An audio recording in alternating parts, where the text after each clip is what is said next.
long time ago, there lived a king and a queen who were well and truly loved by those they ruled. But in spite of having all that money could buy, there was one thing above all else that they did not have that they very much desired, and that was a child of their own. As years passed, they had become more and more sad about it.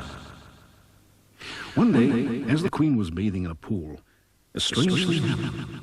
A frog popped out of the water and landed on a leaf next to her and said, "O Queen, be happy, for within a year your dearest wish will be fulfilled." The queen thought she must have imagined it. But within a year, true to the frog's prediction, the queen bore a child. The king and queen were so full of joy that they declared it a holiday so that all might rejoice in their wondrous news. The kingdom would celebrate with a great feast. The king invited guests from far and wide, and of these the most important were 6 fairies, who had the power to bestow great gifts upon the child. When the guests had sat down for their feast in the great hall, the 6 wise fairies then, each in turn, gave their gifts. The first said, "She shall blossom full and fair, with beauty that's beyond compare. As well as being fair of face, she'll be endowed with natural grace. She will sing and dance with ease, and everyone she meets will please. She'll see the world with knowing eyes, and grow up to be truly wise." The 5th fairy then said, "With wit and charm, she will beguile all those upon whom she'll choose to smile." Suddenly, a most terrible thing happened. A 7th fairy appeared. She had been forgotten by all for a long time. In fact, most thought she had died. "Am I not a worthy guest to be invited to your feast to celebrate this happy time for which you've waited so long?" "1,000 apologies, madam, if in haste of our celebrations we have made an oversight. Let it now be in the past, and please, be welcome."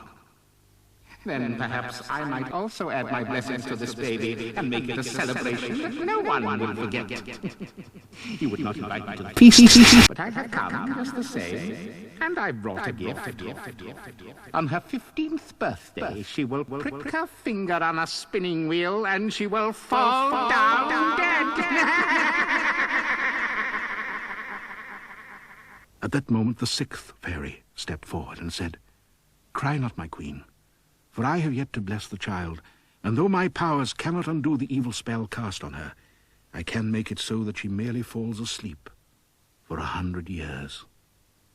The fairy then said, "Princess, blessed with many virtues, evil spells now cannot hurt you. 100 years you will see the passing moment in a dream. You will awaken with a kiss to fulfill your life of bliss, and what the evil spell has cast will be forgotten in the past." But the king, fearful of the spell, made a proclamation there and then that all spinning wheels were to be banned from the kingdom henceforth. The years passed, and the king and the queen found great joy in the child, and all who knew her loved her. The princess had never been told of the fearful spell laid upon her, but on the 15th anniversary of that day, the king forbade the princess to stray from the castle. In a playful mood, the princess teased her guardian with a game of hide-and-seek, hiding first here, then there, till at last she found herself in the topmost room of the castle, a room that she had never visited before.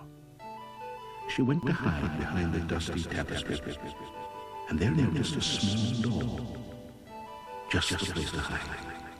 Behind the door was a room, and inside was an old lady dressed in a shawl, working with something that the princess had never seen before, a spinning wheel. "What are you doing, old woman?" asked the princess. "I'm spinning, my dear, and waiting for you." The princess stepped closer and touched the spindle, which pricked her finger.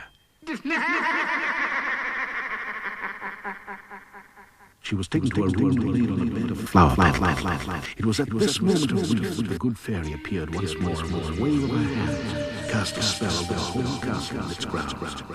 The fountain started to frozen, the flames of the fire remained motionless, the steam from the kettle stayed in the air as if painted, and the page boy's sneeze was stifled for 100 years. The briars, brambles, and vines grew to shroud the castle from view, and form a barrier to good trespass. It was truly a mystery to those who lived nearby. But time passed, and its mystery became part legend, part myth, oft told to children at bedtime. Now, one of those children was the son of the king who ruled a neighboring kingdom. He grew to be a handsome prince and often hunted in the fields and woods that surrounded the old castle. One day, in pursuit of a stag, he found himself by the briars and brambles of the castle. Seeking the stag within the tangled mesh, he took his sword to cut a path through the branches. Then, much to his astonishment, a path opened in front of him.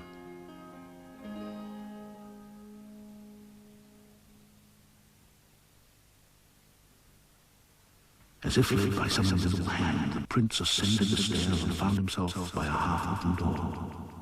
He peeped in. Then, gazing through the dim-lit room, he saw the princess. Her beauty was such that just to gaze upon her made him fall madly in love with her.